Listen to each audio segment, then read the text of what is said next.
राघव, जल्दी कर, देर हो रही है बेटा। हाँ माँ, बस आ गया। तू तो ऐसे तैयार हो रहा है जैसे आज ही तेरी शादी हो। अरे हम अभी सिर्फ लड़की देखने जा रहे हैं। उमा की बात सुनकर उसका बेटा राघव शर्मा गया। राघव एक कंपनी में मैनेजर था और उसकी माँ उमा घर संभालती थी। उस दिन उमा और राघव तैयार होकर दूसरे शहर के लिए निकले थे। दरअसल उमा अपने बेटे राघव के लिए रिश्ता देखने जा रही थी। काफी लंबे सफर के बाद राघव और उमा उस घर पहुंच गए जहां नंदिनी उनका इंतजार कर रही थी। राघव को लगा था कि नंदिनी बहुत सुंदर होगी, लेकिन जब उसने नंदिनी को देखा तो हैरान रह गया। असल में वो काफी मोटी थी और उसका रंग भी सांवला था। राघव ने उसे देखते ही अपनी माँ से कहा, माँ, आपको इससे बुरी लड़की नहीं मिली अपने इकलौते लड़के के लिए? चुप हो जा, इतनी दूर आए हैं, अभी थोड़ी देर बैठ तो सही। पर माँ, मेरी बात तो सुनो, अभी भी वक्त है। हम सिर्फ लड़की देखने ही तो आए थे। कुछ भी बोलकर निकल लेते हैं। अगर मैंने इससे शादी की तो मेरी तो जिंदगी तबाह हो जाएगी माँ। नंदिनी को देखने के बाद से ही राघव का गला सूख रहा था। वो बस वहां से भाग जाना चाहता था, पर तभी उमा ने ऐसी बात कही कि राघव के पैरों तले जमीन खिसक गई। उमा ने नंदिनी को देखने के बाद उसकी माँ सरला से कहा, हमें लड़की पसंद है, आप जल्दी से शादी की तारीख निकलवा लीजिए। आप देवी हैं उमा दीदी, पर मुझे आपको एक बात बतानी है। नहीं, मुझे कुछ नहीं जानना और ना ही कुछ सुनना है। आप बस शादी की तारीख निकलवाइए। इतना कहकर उमा वहां से उठी। उसने देखा कि नंदिनी की आंखों में खुशी के आंसू थे, मगर राघव का तो मन रो रहा था, वो भी चीख चीख कर। फिर रास्ते में, माँ, मैं साफ साफ कह रहा हूँ कि मैं उस लड़की से करेगा, तू उसी से शादी करेगा, बस अपनी माँ पर भरोसा रख। राघव समझ नहीं पा रहा था कि वो अपनी आंखों पर भरोसा करे या अपनी माँ की बातों पर, लेकिन उमा के फैसले के आगे राघव की एक न चली और कुछ दिन बाद ही दोनों की शादी हो गई। नंदिनी बहू बनकर उमा के घर आ गई। बारात को वापस पहुंचते हुए सुबह हो गई थी। सबको जोर की भूख लगी थी। आते ही उमा ने सबके लिए आलू के पराठे बनाए। राघव को आलू के पराठे बहुत पसंद थे। थके और भूखे राघव ने देखते ही देखते 3 पराठे खाए और डकार लेते हुए कहा, माँ, पराठे बहुत ही मस्त बने थे। मजा आ गया। तो एक और लेना। ना, 3 पराठे खा चुका हूँ, अब तो पेट फटने को हो गया है। अच्छा ठीक है, नंदिनी बेटा, तुम और लोगी? हाँ माँ जी, 2 और लेते आइए। उसकी ये बात सुनते ही राघव घबरा गया। नंदिनी पहले ही 6 पराठे खा चुकी थी। एक आम लड़की के लिए उमा के हाथ के 3 पराठे ही काफी थे, लेकिन 8 पराठे खाने के बाद नंदिनी ने कहा, बस करिए माँ जी, फिर लंच भी तो करना है ना। नंदिनी की बात सुनकर उमा मुस्कुराकर वहां से चली गई, लेकिन राघव फटी आंखों से नंदिनी को देखता रह गया। कुछ देर बाद उमा ने सबके लिए सब्जी रोटी बनाई। राघव, नंदिनी, चलो हाथ धो लो, मैं खाना लगा रही हूँ। माँ, अभी सुबह ही तो पराठे खाए थे। अच्छा एक काम करो, बस 2 रोटी बनाना मेरे लिए। राघव और नंदिनी साथ साथ खाने बैठे। राघव ने 2 रोटी खाई और उसे डकार आ गई, जबकि नंदिनी 6 रोटी के बाद भी नहीं रुक रही थी। उसे इस तरह खाता देखकर राघव बेहोश होते होते बचा। तब उसने किसी तरह नंदिनी से कहा, सुनो, मैं जानता हूँ कि मेरी माँ बहुत अच्छा खाना बनाती है, पर इतना मत खाओ कि तबीयत खराब हो जाए। जी मैं जानती हूँ, इसीलिए आज मैंने 2 पराठे कम ही खाए थे नाश्ते में। नंदिनी की बात सुनकर राघव के शब्द उसके हलक में ही अटक गए। उधर ये बात सुनकर उमा हंसने लगी। शाम को भी नंदिनी ने ढेर सारे चावल और पूरी 10 रोटियां खाई। राघव से अब बर्दाश्त नहीं हुआ और वो सीधे उमा के पास गया। माँ, ये किससे शादी कर दी आपने मेरी? अरे मेरी तो तनख्वाह कम पड़ जाएगी इसका पेट भरने में। चिंता मत कर, तू मुझ पर भरोसा रख। माँ, साफ साफ कहो ना, क्या पहेलियां बुझा रही हो? बस 1 घंटा और रुक जा, फिर तुझे सब समझ आ जाएगा। करीब 1 घंटे बाद चांद निकल आया। तब उमा ने नंदिनी और राघव को अपने पास बुलाया और उन दोनों का हाथ पकड़कर एक मंत्र पढ़ा। उन तीनों की आंखें बंद थी। तभी उन तीनों को एक जंगल दिखा। माँ, ये जंगल घना है, आप मेरे साथ ही रहना। मुझे बचा लो माई। कौन हो तुम बेटी, और इतनी घबराई हुई क्यों हो? मेरा नाम सुकरा है और मैं राक्षस राज सुकराना की बहन हूँ। उसने मुझसे इंसानों के बच्चे लाने को कहा था ताकि वो उन्हें खा सके, पर जब मैंने उसे मना किया तो वो मेरी ही जान का दुश्मन बन बैठा और अब वो मुझे मारने के लिए आ रहा है। तुम चिंता मत करो सुकरा, ये मेरा बेटा बली है। इसने अच्छे अच्छों को धूल चटाई है। तुम्हारे भाई को भी ये अच्छे से समझा देगा। नहीं माई, वो ऐसे नहीं हारेगा। उसे खत्म करने के लिए उसका सिर धड़ से अलग करना होगा। जब सुकरा अपने भाई और राक्षस राज की कमजोरी के बारे में भवानी को बता रही थी, तभी वहाँ सुकरान आ गया। उसने सुकरा पर हमला किया, लेकिन तभी बीच में बलि आ गया।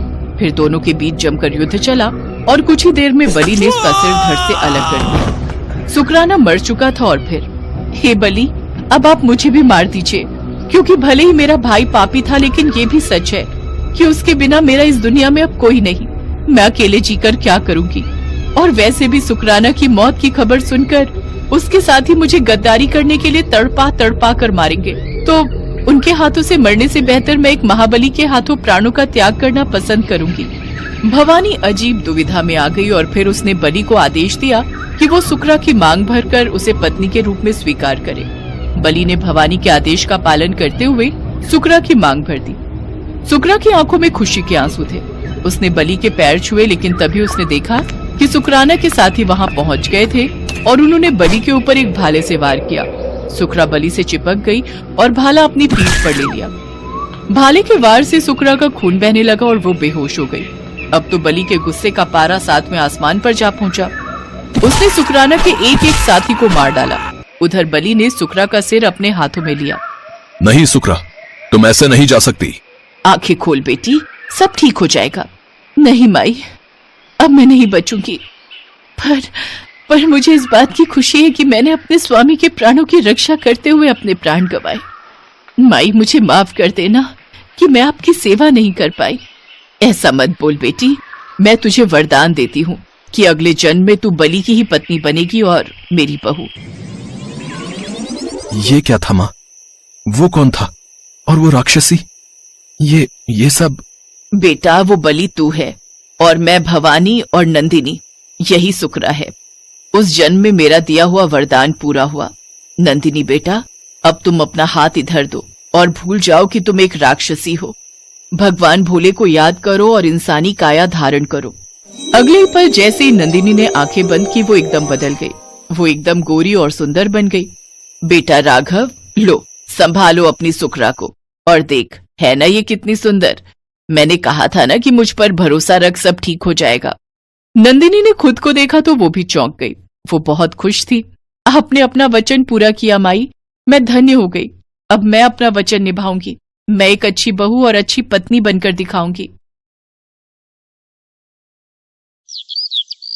आज निधि की शादी है, लेकिन फिर भी वो उदास थी। तभी उसकी माँ सावित्री उससे पूछती है, क्या हुआ मेरी बच्ची? आज तेरे लिए इतनी खुशी का दिन है, लेकिन फिर भी तू इतनी उदास है।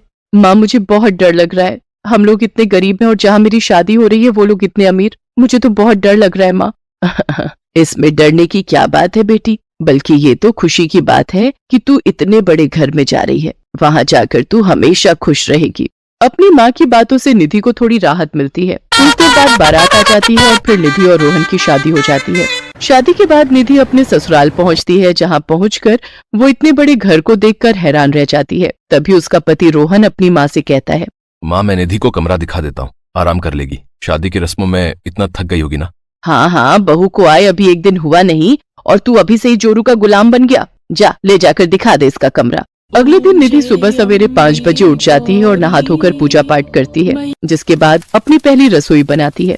ससुराल के पहले दिन में अपनी पहली रसोई में निधि सबके लिए मटर पनीर, पूरी और हलवा बनाती है। सब बड़े ही खुश होकर खाते हैं। तभी उसकी सास उससे कहती है, बहू, खाना अच्छा बना है। सचमुच निधि, खाना काफी स्वादिष्ट बना है। थैंक यू जी। अच्छा, आज तुम अपने पग फेरों की रस्म के लिए अपने घर जाने वाली हो ना, तो वहाँ मेरे बेटे का ख्याल रखना, उसे कुछ उल्टा सीधा मत खिला देना। जी माँ जी। उधर निधि की माँ सावित्री सुबह से ही घर की साफ सफाई करने में लगी हुई थी।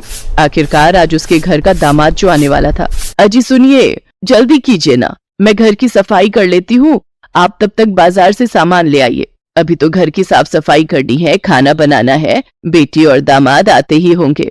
हाँ हाँ, तो इतना परेशान क्यों हो रही हो? अरे अपनी ही बेटी के पग फेरे की रस्म के लिए तो घर आ रही है, इसमें इतना बौखलाना किस बात का?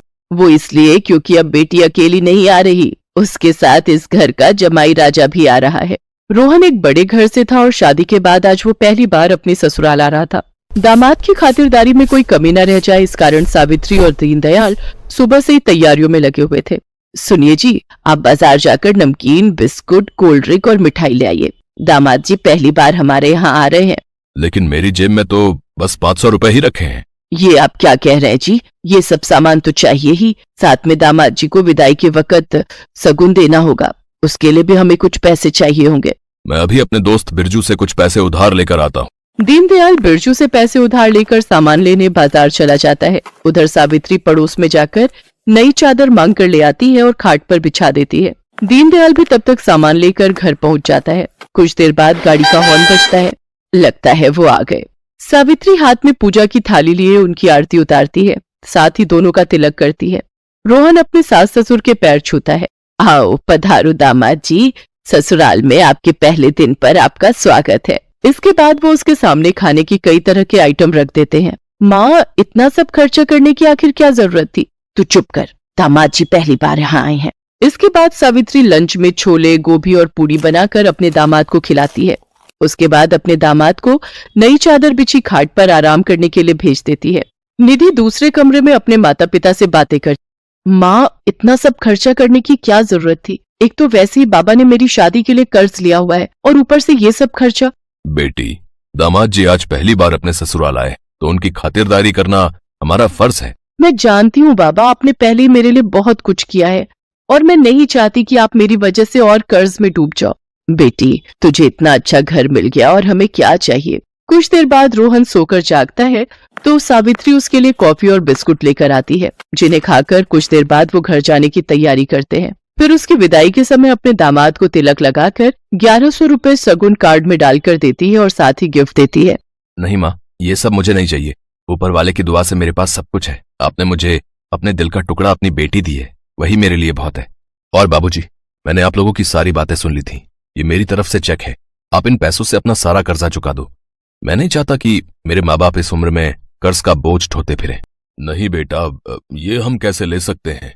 बाबूजी, एक पल में बेटा कह रहे हो और दूसरे ही पल में पराया भी कर रहे हो। आज तक सुना था कि दामाद भी बेटा ही होता है, लेकिन आज तुमने इस कहावत को सच साबित करके दिखा दिया बेटा। जुग जुग जियो मेरे बेटे और सदा खुश रहो। अपने माता पिता के प्रति रोहन का ऐसा व्यवहार देखकर निधि की आंखों में आंसू आ गए तो वहीं सावित्री और दीनदयाल के मन में अब रोहन के लिए इज्जत और प्यार